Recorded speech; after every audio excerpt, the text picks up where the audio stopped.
ভারী বৃষ্টিপাতের ফলে বন্যায় তলিয়ে গেছে নিউ ইয়র্ক শহরের রাস্তা।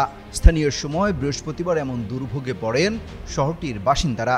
এতে অন্তত 2 জন প্রাণ হারিয়েছেন বলে জানিয়েছে বার্তা সংস্থা রয়টার্স। স্থানীয় প্রশাসন বলছে নিহত এই 2 ব্যক্তিকে আলাদা আলাদা বেসমেন্ট থেকে উদ্ধার করা হয়েছে।